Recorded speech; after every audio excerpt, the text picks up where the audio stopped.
The deception revealed.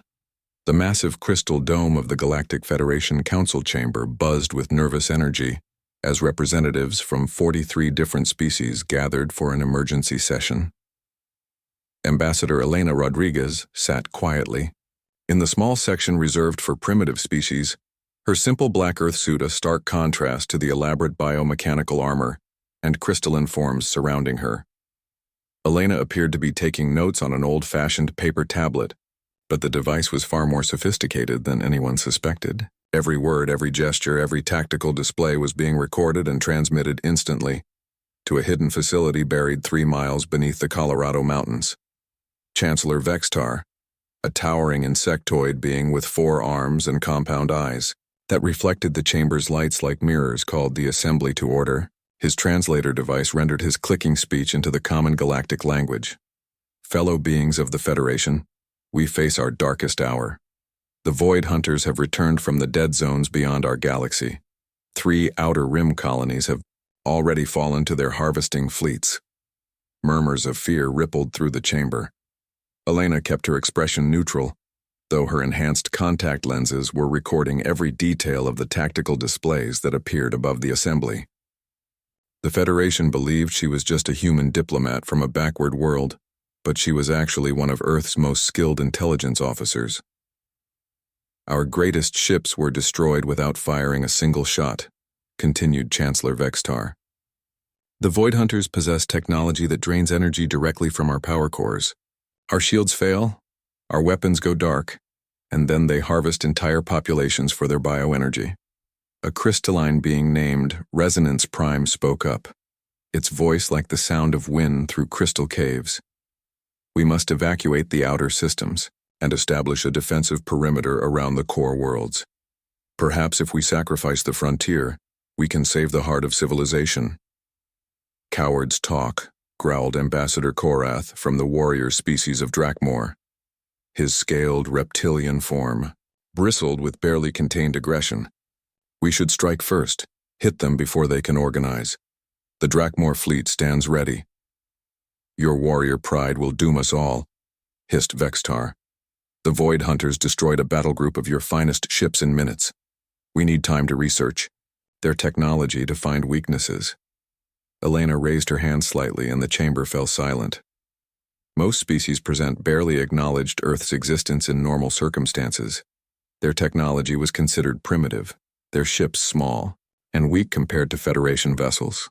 Ambassador Rodriguez, said Vextar with poorly concealed condescension. Does Earth wish to contribute to this discussion?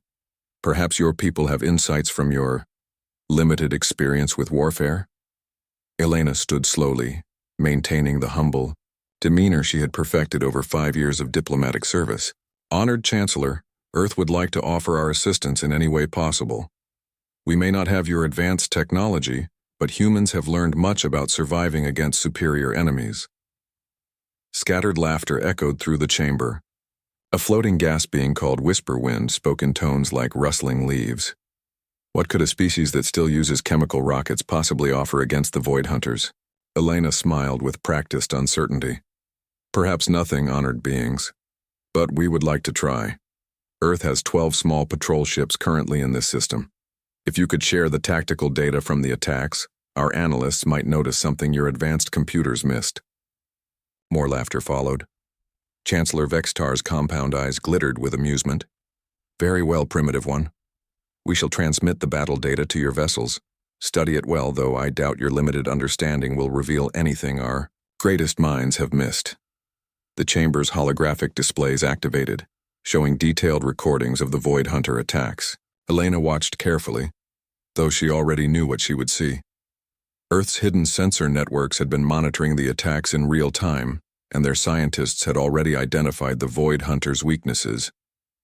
Meanwhile, 3,000 miles away, General Marcus Chen stood in the command center of the most classified facility on Earth. The room looked like something from a science fiction movie, with holographic displays, quantum computers, and technology that officially didn't exist. Status report, Dr. Park, Chen ordered.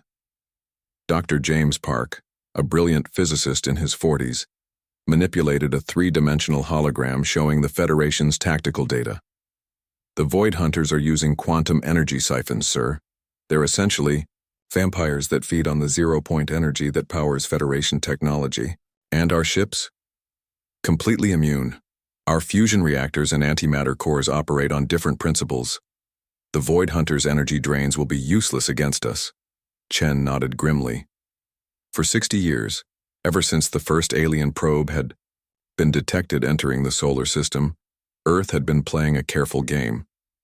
They had allowed themselves to appear primitive while secretly developing technology that surpassed anything in the known galaxy. The strategy had been simple. Let the aliens underestimate humanity, while Earth's brightest minds worked in secret to develop defenses, stealth technology that could hide entire fleets, weapons that operated on principles unknown to galactic science, and shields that drew power from sources the aliens had never imagined. Sir, we're receiving Ambassador Rodriguez's transmission now, reported Commander Sarah Mitchell from her position at the communications console. She was a lean, sharp-eyed woman who commanded Earth's secret fleet of advanced warships. Put it through. Elena's voice filled the command center. Blackbird, base, the Federation is in full panic mode. They have no effective countermeasures against the Void Hunters' energy drain technology. Estimated time until core world attacks, 72 hours. Chen turned to the massive holographic display that showed the positions of Earth's hidden assets throughout the galaxy. 50 stealth ships invisible to all known sensors waited in the shadow of asteroids and gas giant moons. Each ship was equipped with technology that the Federation would consider impossible. Dr. Park, are the singularity drives ready for combat deployment? All ships report green status, sir. The artificial black hole generators are stable and ready for tactical use. Commander Mitchell, status of the Ghost Fleet? All 50 ships are in position and awaiting orders. The crews have been in deep space rotation for 2 years, but morale is high. They know what's at stake. Chen walked to the center of the command room and activated his communication link to the hidden fleet. This is Blackbird base to all ghost ships. Operation Revelation is now active. You have permission to engage. Back in the Federation Council chamber, Elena continued to play her role perfectly. Honored beings, our primitive analysis suggests that the Void Hunters rely heavily on energy absorption. Perhaps weapons that don't depend on traditional power sources might be more effective. Vextar's translator crackled with electronic amusement. Ambassador Rodriguez, your species still uses projectile weapons and chemical explosives. Such primitive tools would be useless against the Void Hunters' advanced hull materials. Of course, honored Chancellor. We only wish to help in whatever small way we can. The chamber's emergency alarm suddenly activated, filling the air with piercing sounds. A technician rushed to Vexitar's side and whispered urgently in his ear. The Chancellor's compound eyes went wide with shock. Impossible, he said aloud. Are you certain of these readings? The massive holographic display in the center of the chamber changed to show long-range sensor data. 50 large objects had just appeared throughout Federation space, materializing as if from nowhere. What are we looking at? Demanded Korath. Unknown vessels, reported the technician. They appear to be... Wait, this cannot be correct. What is it? Vextar's voice had lost all traces of superiority. The energy signatures, Chancellor. They match Earth's primitive fusion technology, but the power output is impossible. These readings suggest weapons capable of cracking moons. Elena stood slowly, and for the first time since arriving at the Federation, she dropped her humble demeanor. Her voice carried the authority of someone accustomed to command. Honored beings, I believe it's time for a more honest conversation. The chamber fell silent as Elena activated a small device on her wrist. The holographic display changed to show detailed specifications of the mysterious ships. They were sleek, deadly-looking vessels unlike anything in the Federation database. The ships you're seeing belong to the Earth Defense Force. They've been watching this galaxy for longer than most of your species have been spacefaring. We've been patient, learning, studying, and preparing for threats like the Void Hunters. Chancellor Vextar's translator began malfunctioning in his shock, producing electronic squeaks and static. This is impossible. Our sensors showed Earth, possessing only 12 primitive patrol craft. Elena smiled, and this time there was nothing humble about it. You saw exactly what we wanted you to see. Those 12 ships are real, but they're also decoys. Our actual fleet has been hiding in your system's outer asteroid belt for 3 years. Dr. Park's voice came through Elena's communication device, audible to the entire chamber. Ambassador, we have positive contact with Void Hunter advanced scouts. They're moving faster than the Federation estimated. We have maybe 6 hours before they reach the core worlds. Elena turned to address the stunned assembly. Honored beings, the Void Hunters are immune to your energy-based technology, but they've never encountered antimatter warheads or singularity-based weapons. Earth's defense force is prepared to engage them, but we need your cooperation. This changes everything, whispered Resonance Prime. If humans possess such technology, why have you hidden it from us? Because we learned long ago that the galaxy can be a dangerous place for species that appear weak, Elena replied. We chose to remain in the shadows until a threat emerged that required our intervention. That time has come. General Chen's voice joined the conversation through the chamber's communication system. Federation Council, this is General Marcus Chen of Earth's Defense Command. Our ships are moving to intercept the Void Hunter fleet. We recommend immediate evacuation of civilian populations from the outer core worlds. The implications hit the assembled aliens like a physical blow. Humanity, the species they had dismissed as primitive children, possessed technology that might be their only hope for survival. The balance of galactic power had just shifted in a way that none of them could have imagined. As alarms continued to sound throughout the Federation's capital station, Elena Rodriguez stood in the center of the council chamber, no longer Earth's humble ambassador but humanity's true representative to the galaxy. The masquerade was over, and the real battle was about to begin. Humanity's true power unleashed. The space around Federation Prime transformed into a battlefield as the Void Hunter fleet emerged from the dark regions between galaxies. Their ships were massive, organic-looking creatures that seemed to absorb light itself, creating dark patches against the star field that hurt to look at directly. Commander Sarah Mitchell stood on the bridge of the EDS Prometheus, humanity's flagship that had been hidden for 3 years inside a hollowed-out asteroid. Around her, the crew worked with the precision of professionals who had trained for this moment their entire careers. All ghost ships, this is Prometheus. We are weapons-free and cleared for full combat operations. Remember, we're not just fighting for Earth today. We're fighting for every living being in this galaxy. The response came from 50 different ships simultaneously. Roger, Prometheus. Ghost Fleet standing by. On the Federation Council Station, the alien leaders watched in stunned silence as their long-range sensors revealed the true scope of humanity's deception. The Earth ships that decloaked weren't just advanced, they were revolutionary.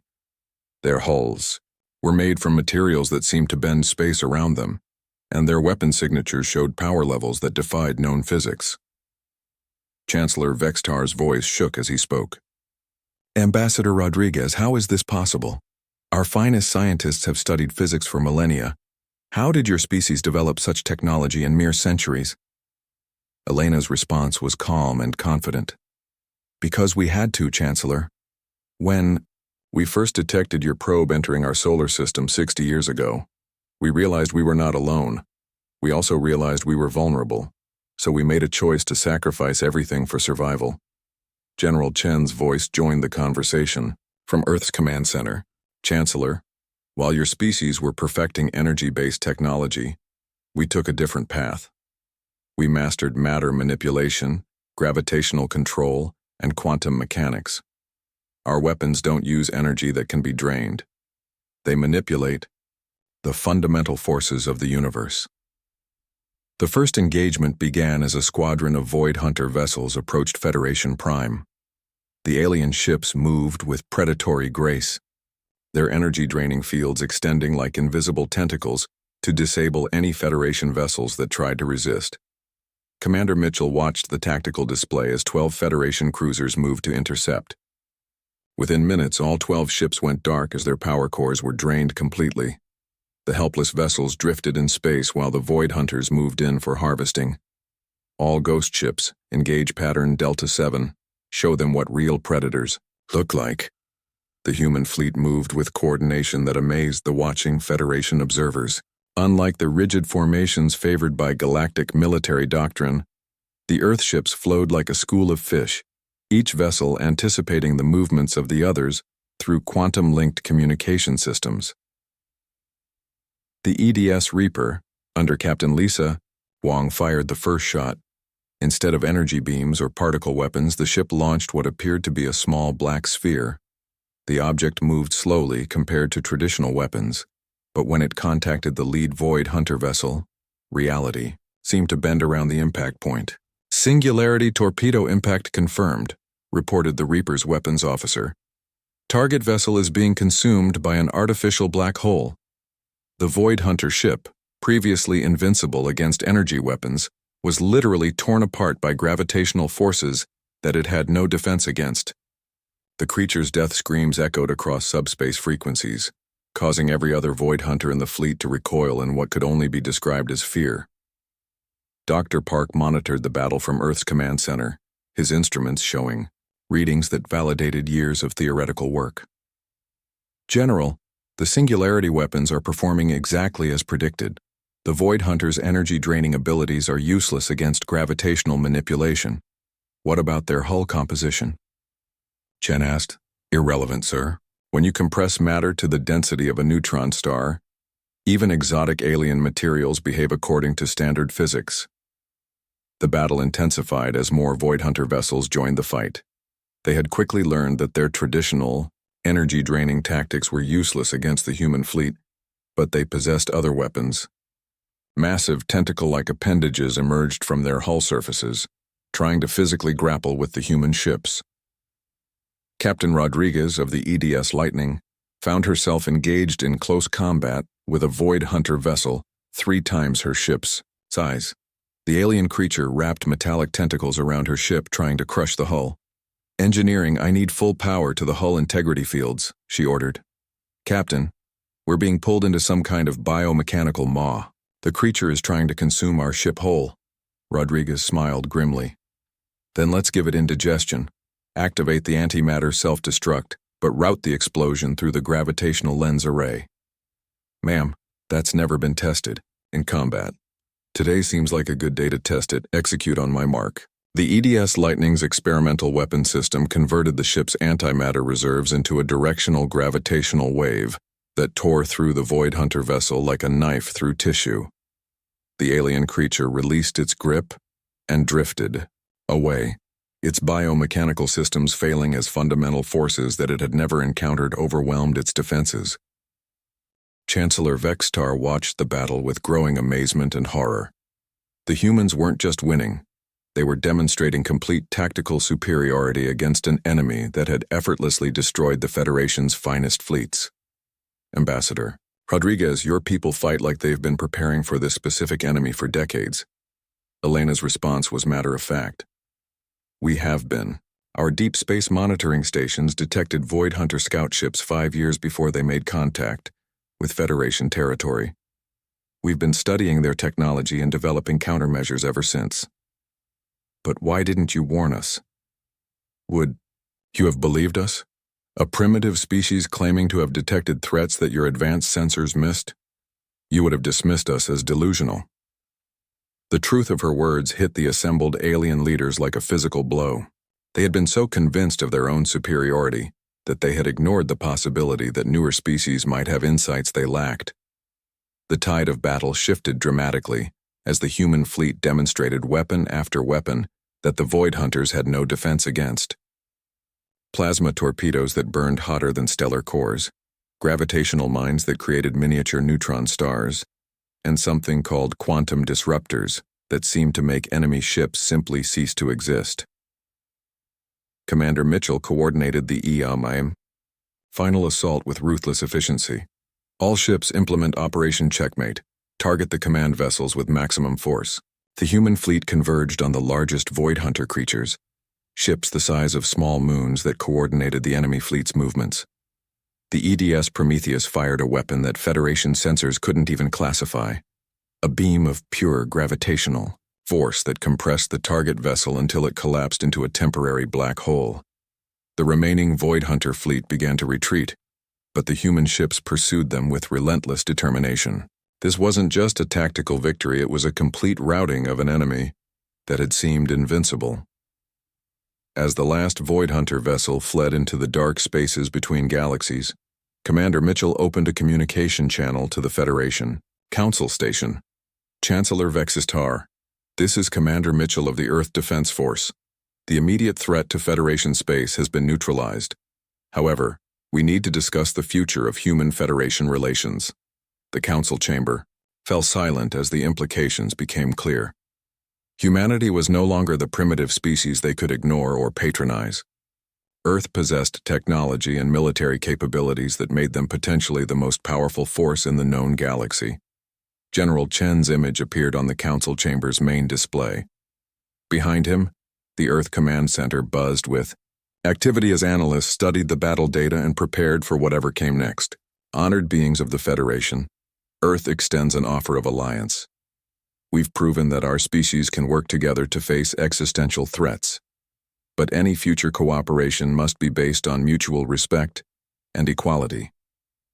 Elena stood in the center of the Council Chamber, no longer playing the role of a humble primitive but speaking as the representative of a galactic superpower. For 60 years, we've watched this galaxy from the shadows. We've seen the best and worst of galactic civilization. Today we choose to step into the light. Chancellor Vextar's compound eyes reflected the aftermath of battle showing on the chamber's displays. Dozens of Federation worlds had been saved by humanity's intervention, and millions of lives preserved by weapons that his species couldn't even understand. Ambassador Rodriguez, General Chen, Commander Mitchell, he said slowly, his translator struggling with the concepts he was trying to express.